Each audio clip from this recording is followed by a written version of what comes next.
राधे राधे मित्रों, मैं पंडित मार्कंडेय दुबे अपने YouTube चैनल एस्ट्रो टिप्स के माध्यम से आज अपने दर्शकों के आग्रह पर दूसरा जीवन साथी कैसा होगा, उसका स्वभाव कैसा होगा।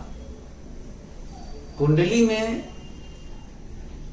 सप्तम भाव से प्रथम पत्नी के विचार और द्वितीय भाव से दूसरी पत्नी के विचार करने का निर्देश दिया गया है। हमारे शास्त्रवेताओं ने ऐसा निर्देश दिया है।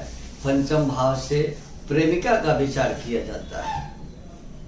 आज मैं अपने दर्शकों के आग्रह पर यह एपिसोड लेकर आप सबों के समक्ष उपस्थित हूँ।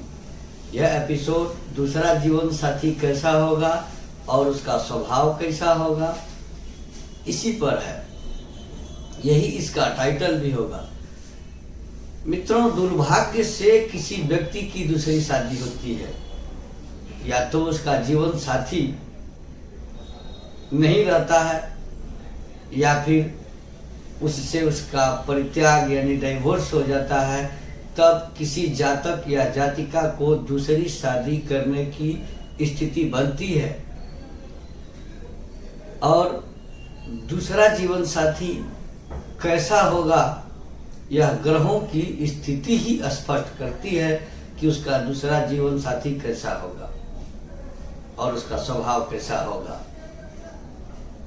हमारे ऋषियों ने शोध किए, उनकी आयु लाख के वर्षों में होती थी, यानी 17 लाख, 18 लाख, 20 लाख, 25 लाख वर्षों की आयु होती थी।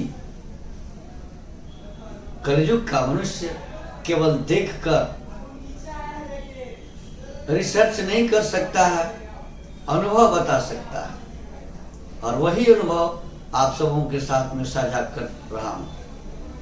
उत्तर कालामृत के रचनाकार तथा सर्वार्थ चिंतामणिकार के अनुसार द्वितीय भाव से दूसरे जीवन साथी का विचार किया जाता है। पुरुष के कुंडली में वो दूसरी पत्नी होगी, तो स्त्री के कुंडली में वह दूसरा पति होगा।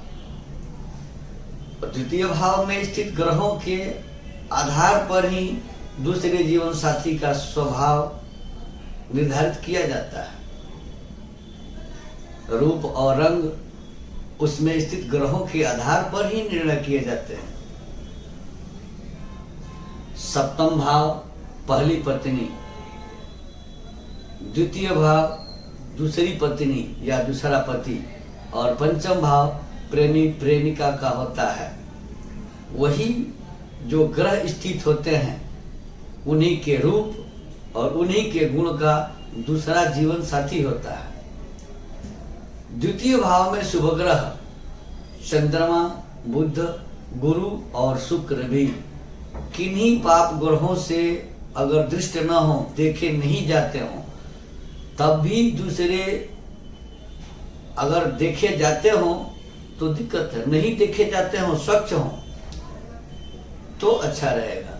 अगर द्वितीय भाव में चंद्रमा, बुध, गुरु और शुक्र स्थित हों और किन्हीं पाप ग्रहों से वो देखे जाते हों, तो दूसरे जीवन साथी के साथ संबंध में कमजोरी तथा सुखमय जीवन प्राप्ति में बाधा आती है।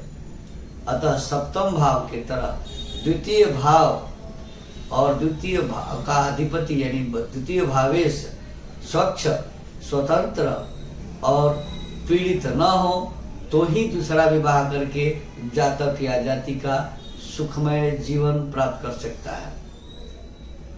यदि शुभ ग्रह चंद्र, बुध, गुरु और शुक्र द्वितीय से होकर के द्वितीय भाव में हो, चाहे चंद्रमा हो, बुध हो, गुरु हो या शुक्र हो, द्वितीय भाव का स्वामी होकर के द्वितीय भाव में स्थित हो, परंतु वही द्वितीय से हो, चंद्र, बुध, गुरु या शुक्र, और छठे, 8वें या 12वें भाव में स्थित हो, तो जातक और जातिका का दूसरा विवाह भी सुखमय नहीं रहता है। दूसरे जीवन साथी से सुख नहीं मिलता है।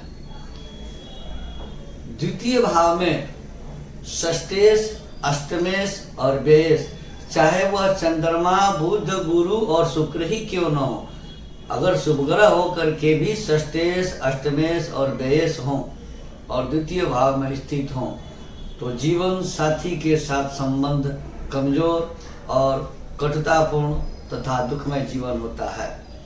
अब हम विचार करते हैं कि कौन से ग्रह द्वितीय भाव में होंगे तो जीवन साथी का स्वभाव कैसा रहेगा। 9 ग्रहों में कोई भी अगर ग्रह द्वितीय भाव में है उसकी विवेचना हम कर रहे हैं। द्वितीय भाव में सूर्य हो, सूर्य ग्रहों के राजा है, चमकदार कांति वाला, लेकिन गर्म दिमाग का दूसरा जीवन साथी होता है। द्वितीय भाव में चंद्रमा हो, स्वच्छ, सुंदर, गोल चेहरे वाला और शांत स्वभाव का दूसरा जीवन साथी होता है। मंगल द्वितीय भाव में हो, यह भी रक्त वर्ण का गौर वर्ण जीवन साथी का द्योतक है, किंतु उग्र स्वभाव का दूसरा जीवन साथी होता है द्वितीय भाव में मंगल हो तो, और उससे भी संबंध विच्छेद की स्थिति आ जाती है। बुध अगर द्वितीयेश हो, द्वितीय भाव में स्थित हो तो जातक या जातिका का दूसरा जीवन साथी हमेशा देखने में कम आयु का दिखता है, सुंदर और मिश्रित गौर वर्ण का होता है। द्वितीय भाव में गुरु हो या द्वितीयेश गुरु हो तो उसका जीवन साथी कम पढ़ा लिखा होकर के भी अधिक ज्ञानी और बुद्धिमान होता है, सुंदर होता है, वाणी पर नियंत्रण रखने वाला होता है, सोच समझ कर बोलने वाला और अच्छी बात सुनने वाला दूसरा जीवन साथी होता है। द्वितीय भाव में अगर शुक्र स्थित हो या शुक्र द्वितीयेश हो तो उसका दूसरा जीवन साथी शौकीन, अच्छी साज सज्जा वाला, अच्छे चेहरे वाला, मिश्रित गौरवर्ण का होता है। शनि अगर द्वितीय भाव में हो, शनि आलस्य के द्योतक है,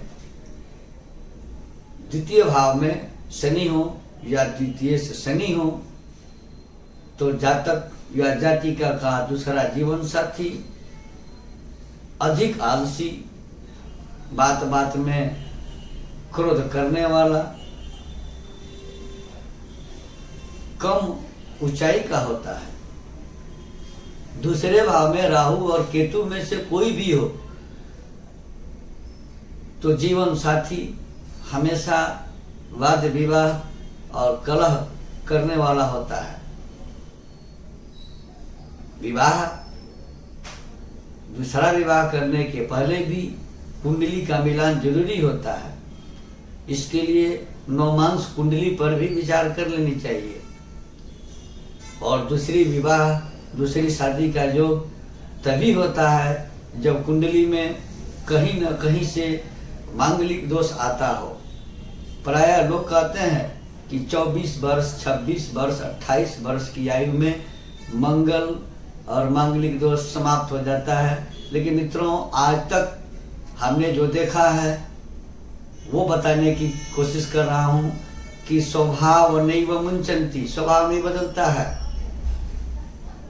मंगल आग का गोला है, उसकी स्थिति या दृष्टि या उसी के समान पापग्रह शनि, राहु, केतु, सूर्य की स्थिति या दृष्टि अगर सप्तम भाव पर है